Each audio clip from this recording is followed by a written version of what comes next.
Bonjour et bienvenue pour un nouvel épisode des Entrepreneurs à poil. Mais on se connaît toutes les deux, dis donc. Je pense vous avoir déjà vu quelque part, madame. Et aujourd'hui, je reçois Irène. Bonjour Irène.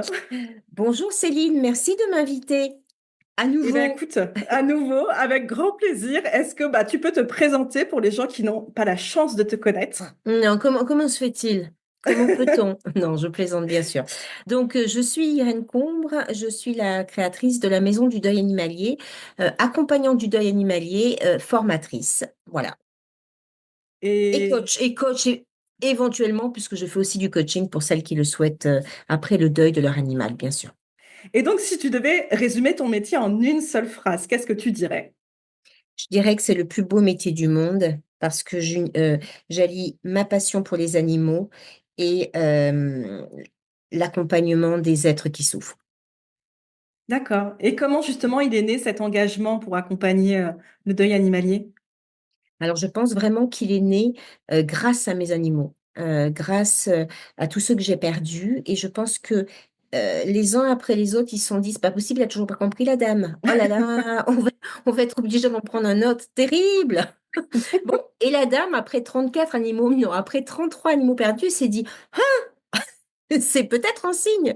Non, en fait, je pense qu'ils m'ont aidé à y voir plus clair.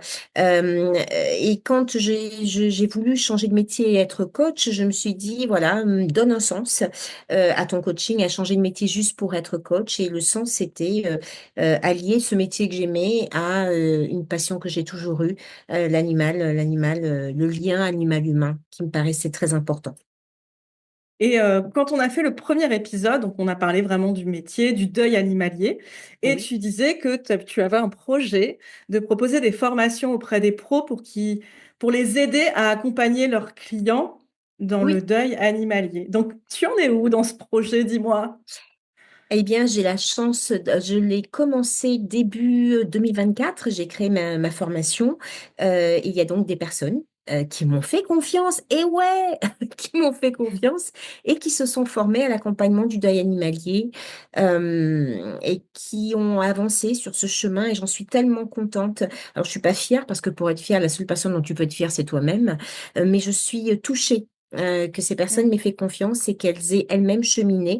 Quand on commence une formation, on ne sait jamais si cette formation, on va vraiment en faire son Mm. métier ou en tout cas ajouter cet arc, voilà, comment on a cette corde à son arc. Oui. Mais pour le moment, même celles qui ne l'ont pas ajouté utilisent des petites choses que je leur ai apprises lors de la formation. Donc, je suis très touchée par ça. Et si on veut faire cette formation, comment ça se passe, dis-moi? Faut te contacter? Est-ce qu'il y a différentes Alors, sessions durant l'année? Enfin, oui, alors voilà, il y a 3 sessions dans l'année. Il y a janvier, avril et octobre. Il suffit de s'inscrire sur mon site internet. Vous avez une liste d'attente. Mais autrement, moi, je pense que début mars, je vais vous envoyer une liste, un lien pour vous inscrire sur une liste d'attente. Et la liste d'attente, évidemment, déclenche un pourcentage, une mm, petite promotion mais c'est surtout, on va pas se cacher, je pense que Céline, tu le sais aussi, que quand les personnes s'inscrivent sur la liste d'attente, ça nous permet à nous d'avoir leur nom dans la base, dans notre base, et leur adresse mail pour pouvoir ensuite leur exactement. envoyer la newsletter. Donc voilà, on ne cache rien, Exactement. c'est pour ça qu'on vous demande de vous inscrire sur une liste d'attente. C'est Voilà. exactement ce que j'ai mis dans, tu sais, après j'envoie différents emails et Oui, sur le dernier email, je le dis clairement, je dis, je vais pas te le cacher. Si je t'ai dit qu'il fallait rentrer ton email, c'était pour derrière pouvoir te donner des infos. Mais tu c'est peux te ça. désinscrire à tout moment et je Oui, suis pas je déteste recevoir 40 emails, donc je vais pas le faire. Je ne fais pas aux autres oui. ce que je n'aimerais pas qu'on me fasse. Non, mais là, tu as Voilà. raison. À partir du moment où on est clair, c'est ce que je dis aussi aux vétérinaires, aux assistants vétérinaires, à toute personne que j'ai eu à former, plus on est clair, plus on donne de détails, plus les gens savent où ils vont et Bah oui. moins stressant c'est. Voilà, aussi. Et justement, à la fin, je leur dis aussi, si vous voulez apprendre à le faire, moi, je peux vous accompagner, justement. Ah J'en profite. Et elle dure combien de temps, cette formation? Enfin, ah! c'est Alors, sous forme de vidéo, c'est en live, c'est comment? Dis-moi tout. Alors, celle que je propose actuellement, je vais en proposer une autre bientôt, puisqu'on m'en demande aussi. J'étais très étonnée, on me demande une formation par vidéo, tu sais, où je suis pas présente, où on me Mhm. voit à travers une vidéo. Je pensais que les gens, ça leur plairait pas. Ben, il y a des personnes qui ne veulent que ça et qui ont besoin que de D'accord, ça. Donc, ça, voilà. Mais actuellement, la formation que je propose, elle est sur 5 samedis matins. C'est un espace de 2 à 3 mois. Et donc, pendant chaque samedi matin, 3h30, on est ensemble en d'accord. visio. C'est toujours des petits groupes et je réponds à toutes les questions que les personnes pourraient se poser avec, et là, je suis détestée, hein, en général. C'est pas grave, j'assume. Avec des exercices et des jeux de rôle entre chaque samedi. D'accord. Et avec une espionne pendant ces jeux de rôle, c'est moi. J'espionne, en fait, il me voit, hein, Oui, j'ai oui. juste mon visage qui est. Mais pour moi, c'est important de mettre les personnes en action et de voir les petites imperfections ou les petits, peut-être ce qu'ils pourraient faire pour mieux accompagner, ou des mots qu'on répète, ou les injonctions que l'on dit trop souvent, comme il faut, comme je comprends, je partage votre peine, tous ces mots-là, qui, à mon avis, ne doivent pas être là dans un accompagnement. Alors, depuis Voilà. qu'on a fait cet épisode, le dernier épisode ensemble, Oui, j'ai eu beaucoup, je pense que c'est l'épisode où j'ai eu le plus de retours. Vraiment, ok. enfin, c'est pas pour te, voilà. Merci. Et Alors, ça se fait. j'ai les deux côtés. J'ai le côté, les pros qui Oui. me disent, est-ce que c'est pas trop déprimant comme métier? Ils me disent, nous, on adorerait se former, mais genre, est-ce que c'est pas trop déprimant de faire que ça? Enfin, en tout cas, de Oui. faire que ça. Alors, euh, moi, c'est vraiment, je ne fais que ça. C'est-à-dire que soit Mm, j'accompagne, soit je forme, mais je ne parle que de ça. Euh, je ne vois pas la mort comme quelque chose de déprimant. Alors, c'est peut-être aussi ça qui m'aide. Et mm. comme vous pouvez le voir, je suis pas une personne déprimée. Euh, je suis un peu perchée, hein, ça, je pense que je peux pas le cacher, ça s'est vu. Donc, je suis un peu perchée, je rigole beaucoup. Et pendant cette formation, évidemment, on avance aussi sur des propres deuils qu'on a vécus. Hein, ça, c'est presque obligatoire. Mais on sourit, on se rend compte de l'impact qu'on peut avoir aussi dans l'accompagnement, comme c'est stimulant et comme c'est enrichissant d'accompagner ceux qui souffrent et ceux qui sont mis de côté. Et honnêtement, à partir du moment où on voit la mort comme étant partie intégrante de la vie, euh, je pense que c'est pas morbide du tout. Voilà. D'accord, Tu vois, regarde là, aujourd'hui, tu portes un pull jaune. Quand ma maman est décédée, je portais à sa crémation un pantalon jaune et je demandais de la couleur pour tout le monde d'accord. parce que c'est aussi la vie, la mort.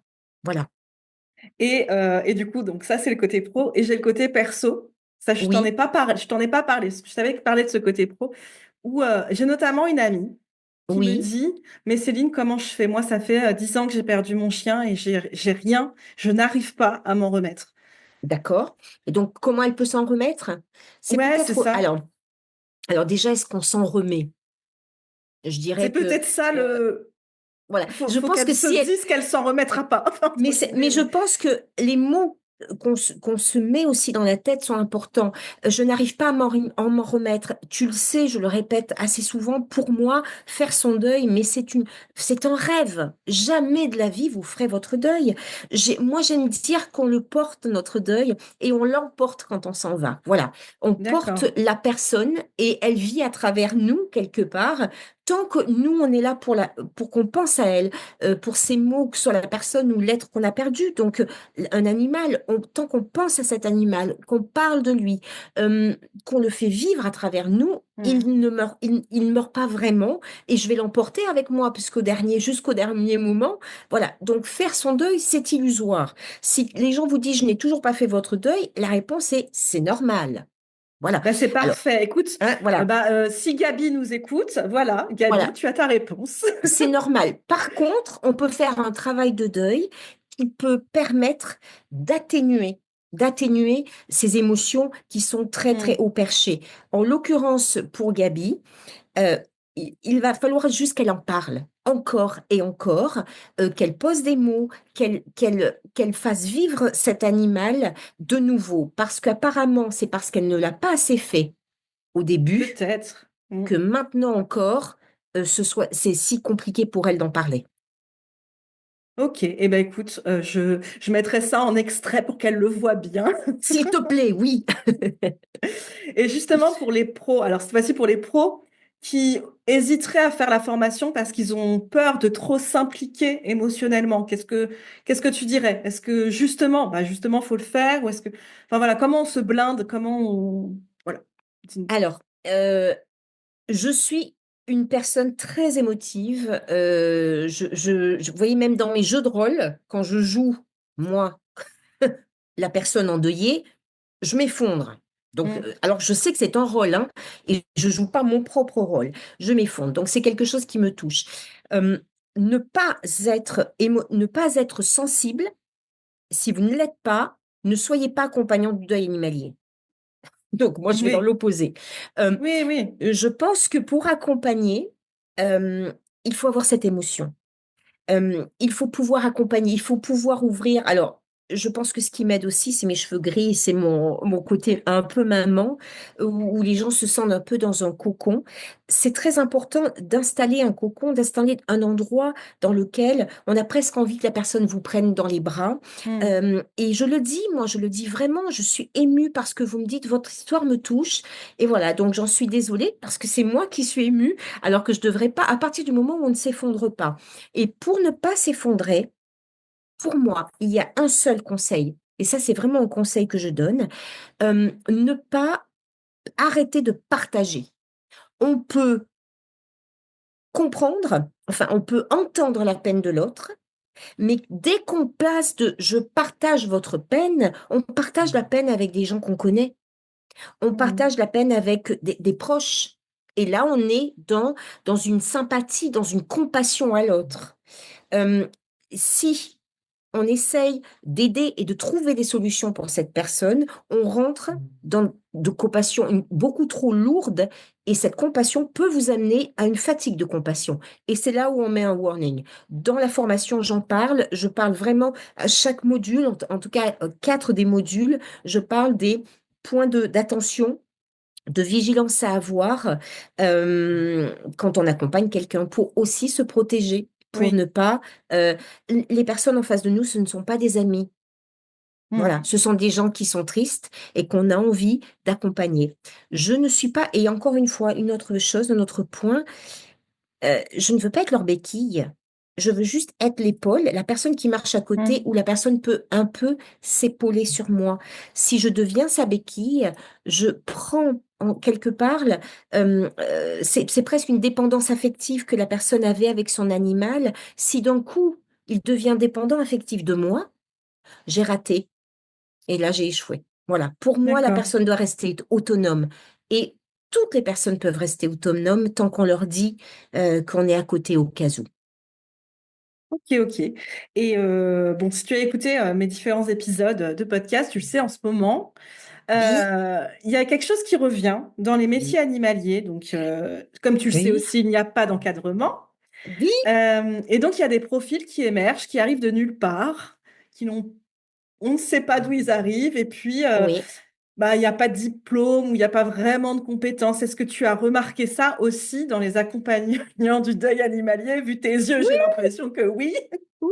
Alors en fait, on a vécu. Alors, il y a des personnes qui sont dans le métier dans les métiers des gens en lien avec l'animal, d'accord? Et qui se disent, je viens de morfler lors d'un deuil. Mhm. euh, je vais accompagner les gens à aller mieux. Il n'y a rien de négatif à ça. On veut faire du bien. Mais euh, le deuil, on apprend à accompagner le deuil. C'est pas, on a des personnes en souffrance en face de nous, à qui on vend du rêve. Si il faut être armé pour accompagner le deuil animalier ou tout deuil, puisque moi, je tu sais, Mhm. j'ai été formée au deuil en général. Euh, et c'est trop risqué pour les personnes euh, que l'on accompagne d'être accompagnées par des personnes qui ne se sont pas formées. Alors oui, alors parce qu'on est comme ci, parce on a souffert, eh bien, je sais que vous souffrez, je sais ce que vous vivez, et moi j'ai mis des choses en place, des choses pour moi qui ont été top, donc je vais vous les donner, et vous Mhm. allez voir, en 4 séances, vous irez mieux. Est-ce que c'est comme les personnes qui vendent, on en parlait la dernière fois, perdre 15 kilos en 3 mois, en continuant de manger absolument ce que tu veux, d'accord, y compris les glaces Häagen-Dazs ou autre marque, et en ne faisant pas de sport, bien sûr. Vous avez la ménopause? Ne vous inquiétez pas. Les kilos de trop pris autour de l'estomac, vous les perdrez en trois séances avec moi d'1 heure. Forcément, les gens en face vont dire, waouh, moi j'y vais, je vais pas m'embêter à aller dans une salle de sport pendant des mois et des mois si la personne me dit que on a envie d'y croire. Les personnes qui, alors, si je peux mettre des warnings, alors, je sais pas si je Oui, pense que tu justement, en c'est quoi connais. les signes?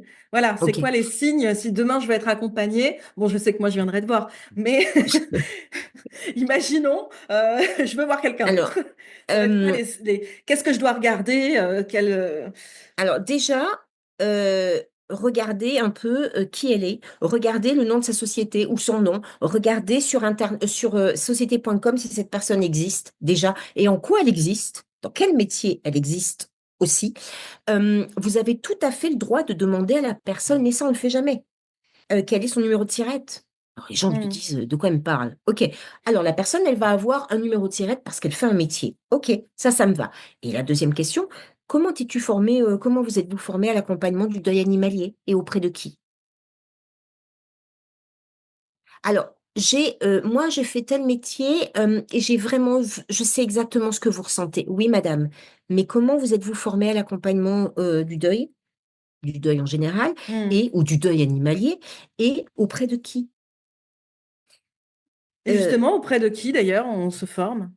Alors, on se forme. Moi, en l'occurrence, je me suis formée auprès d'associations spécialisées dans l'accompagnement du deuil. D'accord. J'ai auprès d'une asso, auprès de Happy End. Tu peux te former. Happy End Life Happy End fait des formations. Tu peux te former auprès de vraiment d'associations comme Empreinte aussi, qui est une association qui accompagne le deuil. Donc, il y a des formations comme ça. Il y a moi, j'en fais, mais juste pour le deuil Oui. animalier. Des personnes aussi forment. J'anime aussi, tu vois, une formation sur Happy End qui s'appelle Le deuil dans tous ses états. Et en fait, tu as plusieurs modules de quelques heures où tu as des intervenants différents qui interviennent. Donc, tu as une personne processus de deuil, des étapes du deuil, etc., qui est une psy qui s'appelle Laurence Pic. Puis ensuite, tu as des personnes qui font sur le deuil périnatal, sur le deuil de l'enfant, sur le deuil du conjoint, sur le deuil blanc, et moi sur le deuil animalier, où je crois que c'est dans à peu près ça, si je ne me trompe pas. Mais si on n'a pas d'outils et si on n'apprend pas Hmm, hmm. à écouter, à ne pas donner d'injonction. Je te promets que quand tu entends le il faut vraiment que vous sortiez de ce chagrin, il faut que vous allez mieux, il faut que vous vous entouriez, mais il faut quoi? Rien du tout. La personne, elle fait ce qu'elle veut, elle fait ce Hmm, qu'elle peut. hmm. Tu vois, toutes ces personnes qui vont te dire, c'est normal de ressentir du chagrin, c'est normal la colère, il faut pas la ressentir, c'est une mauvaise émotion. Mais mon Dieu, au secours, au secours. Je vais vous montrer comment on peut gérer les émotions. Elles se gèrent pas, les émotions, elles s'accueillent. Donc, on entend partout la gestion des émotions, pareil, en 8 séances. Hum, Oui, c'est ça. Si on nous promet, tu vas aller mieux en 8 séances, il y a anguille fuir, sous roche. C'est fuir. exactement comme dans mon métier où quand on promet 5 cas en 5 semaines, moi je dis ouais, bah, ça dépend en fait. Il connaît rien de toi. Comment il peut te Mais c'est promettre ça. ça? Enfin, Comment est-ce que je peux, moi, j'ai une personne en face qui est en train de me déposer toutes ces émotions et elle me dit, oui, alors combien de séances il me reste? Mais déjà, jamais on m'a posé cette question. Deuxièmement, c'est oui. pas des séances, c'est des rendez-vous. Je ne suis pas docteur, je ne suis pas psy, je ne suis pas thérapeute. Mm. Je suis accompagnante du deuil animalier. Et si vous voulez vraiment me mettre à la base, c'est coach, d'accord? Mais j'accompagne le deuil animalier. Donc arrêtez de vendre du rêve, messieurs, dames, qui se vendent comme étant accompagnants du deuil animalier. Vous n'êtes pas thérapeute. Enfin, stop. Vous ne vendez, ce ne sont pas des séances. Ah oui. Ce sont des rendez-vous que vous avez avec vos clients. Et vous n'êtes pas mes patients. Voilà. Euh, tout est ouvert, il n'y a pas de règles, il n'y a pas de stop de l'État. Le jour où où l'État Ce mettra un serait stop, bien. ça fera beaucoup de mal à certains, mais quelque part, ce serait bien. C'est-à-dire que moi, Bah, si l'État on me a dit tous. demain, Mm. il faut Irène, que tu ailles faire ce diplôme, ben, je ferai ce diplôme-là. Bah Et oui. si j'échoue, c'est que je ne suis pas faite pour là et j'aurais vendu du rêve à tout le monde, j'en serais désolée. Mais si ça existe, allons-y. C'est pour ça que, en tant que coach, j'aurais très bien pu du jour au lendemain, puisque j'ai un RNCP2, donc je suis validée en tant que coach, tu vois, j'aurais très bien pu dire, bon, alors comme je suis en coach de rupture et transition de vie, ben, je vais me mettre à accompagner le deuil. Et je vais pas me former, tout va bien. Mm. Pareil, les gens qui animent des groupes de parole, animer un groupe de parole, il y a des règles aussi quand on anime un groupe de parole. On s'en fout. Voilà. Et donc, il y a des personnes qui tombent dedans et après qui viennent ou me voir ou qui viennent voir d'autres personnes. Je ne suis pas la seule à accompagner le deuil animalier. Il y a des gens qui le font très bien. Euh, et tu te dis, OK, elle me dit, mais pourquoi on m'a promis ça? Pourquoi on m'a promis ça? Eh ben oui, pourquoi? Voilà. Oui, bah Euh, justement, c'est ce que j'allais te demander. Ça va être les conséquences pour les personnes, ça va être ça. Enfin, elles vont être encore plus désemparées. Et les conséquences pour des gens comme toi qui font bien leur métier, c'est que ben après, c'est un discrédit sur la hmm, profession, en fait. bah oui, C'est un discrédit sur ce qu'on peut proposer. Euh, euh, on morfle trop. Enfin, toute personne dans ton podcast, je pense que tout le monde a perdu un compagnon animal un jour. hmm. C'est tellement difficile à vivre. Est-ce qu'on a besoin en plus que des gens nous racontent la messe ou nous racontent des choses qui n'existent pas et qu'on se retrouve, non seulement on est jugé par la société, parce que même si ça avance, il y a quand même ce jugement d'un deuil de second ordre, on va dire. Donc non seulement on vit ça, et on aura de moins en moins envie d'en parler, puisque même Bah quelqu'un oui, qui se dit accompagnant ne sait pas t'accompagner. Donc voilà, moi je pense que c'est dangereux, très dangereux. oui. Voilà. Mais ce Est-ce que n'est que tu as mon quelque avis. chose, autre chose à ajouter sur le deuil animalier avant qu'on passe au petit animal à adopter? Alors, le deuil animalier, pour moi, et ça, j'arrête pas de le dire, et c'est mon créneau, euh, il est temps d'en parler. Et pour ceux qui le veulent et ceux qui veulent accompagner ce deuil, il est temps de vous former. Hmm. Voilà. Oui. Et puis, pour les personnes qui vivent un deuil, parce que la dernière fois, on en a parlé aussi, et pour moi, c'est très important, si vous êtes en train de vivre un deuil, entourez-vous de personnes bienveillantes. Vous n'êtes pas obligé d'aller voir quelqu'un pour vous accompagner, mais entourez-vous de personnes bienveillantes. Laissez les personnes qui ne comprennent pas de côté, ne perdez pas votre énergie à ça, et dites-vous que votre compagnon animal n'est plus à côté de vous physiquement et ne le sera plus jamais, mais il est en vous et pour toujours. Et ça, c'est personne pourra l'effacer. Voilà. Eh bien, ce sont des paroles Oui, des paroles de dames, de, de dame aux de cheveux dames, gris. de dames aux cheveux gris. Voilà, merci, bonjour. Mais c'est naturel, donc ça va. Déjà, il faut quand même savoir que non, Ça fait on a deux heures et demie. ça fait 2 heures et demie qu'on essaie d'enregistrer ce podcast et que quand même mon logiciel a dit à Irène qu'elle n'était pas assez fraîche. Il fallait que je rafraîchisse. Bah, non, ton logiciel t'a dit à toi, dites à la personne qu'il faut qu'elle rafraîchisse. Comment? Comment puis-je prendre Je me ceci? suis dit, je me suis dit, bah, dis-lui toi-même, ça va quoi. Elle va mal le prendre, la dame. Elle va forcément mal le prendre. Donc voilà. Donc tu sais, et ça n'a pas changé. Je demande à mettre un animal à adopter en avant. Et toi, tu as choisi Willow. Est-ce que tu as le Oui. profil de Willow sous toi, j'allais dire? Eh ben, alors non, mais attends, bouge pas, je vais la voir. Attends, non, mais Attends, c'est tu bon, l'as, moi je peux toi? regarder. Tu l'as? Je vais décrire Willow. Alors, Willow, ah, il est au refuge il est 30 millions magnifique. d'amis de la Tuilerie. Oui, Alors je il est trop lis. beau. Notre petit Willow, 10 ans, est un gentil garçon. Retiré de conditions de vie insupportables, il reprend peu à peu goût à la vie.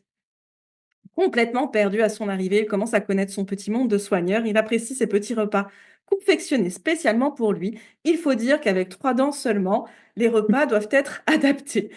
Son corps malmené est encore douloureux, mais il commence à venir chercher les caresses. Donc, il est à Saint-Hillier, dans le 77, dans le refuge 30 millions d'amis de la Tuilerie. Et c'est vrai qu'il est trop chou. Alors là, sur Mm. la vidéo, enfin, je le mettrai en lien, on voit son évolution en plus. Donc, Ouais. donc voilà. Donc là, le petit Willow est à adopter, donc, et plein d'autres avec lui, hein, mais voilà, nous, on met en avant le petit Willow. Et le petit Willow, j'ajouterais que moi, je ne suis entourée que de vieux. Bah oui, c'est pour ça qu'il faut que je rafraîchisse aussi. Ça doit être ça. Il doit y avoir un truc comme ça. Non, mon mari, le pauvre, putain, qu'il n'entende pas ça. Il croit- Non, non, pas toi. C'est à Saint-Valentin en plus. Non, non, au secours. Non, mais j'ai que des vieux animaux et c'est un pur bonheur. Mm. Ils nous donnent de l'amour, ils nous rendent de l'amour, mais fois 15. Donc, si vous avez la possibilité d'accueillir un compagnon animal âgé pour lui offrir une belle retraite, faites-le, vous le regretterez pas. Eh ben, Voilà. c'est parfait pour conclure cet épisode. Merci beaucoup, Irène, d'être Eh ben, revenue. merci à toi. À l'année prochaine, puis tous les ans. On se revoit. Bah, pourquoi pas? Attends, il y a encore plein de sujets à aborder ensemble. Oui, mais cette fois-ci, je viens chez toi. Tu vois ce que je veux dire? Un Ouais, peu au on soleil. se fait un Hein? petit canapé comme ça et tout, on discute. Ah, ce serait trop cool. Eh ben écoute, Yes. à très vite alors du coup. Et puis bah n'hésitez Oui. pas à partager, à commenter et à vous abonner parce que c'est un petit podcast et ça m'aide beaucoup. Et ben merci beaucoup et à très vite Irène du coup. Au revoir.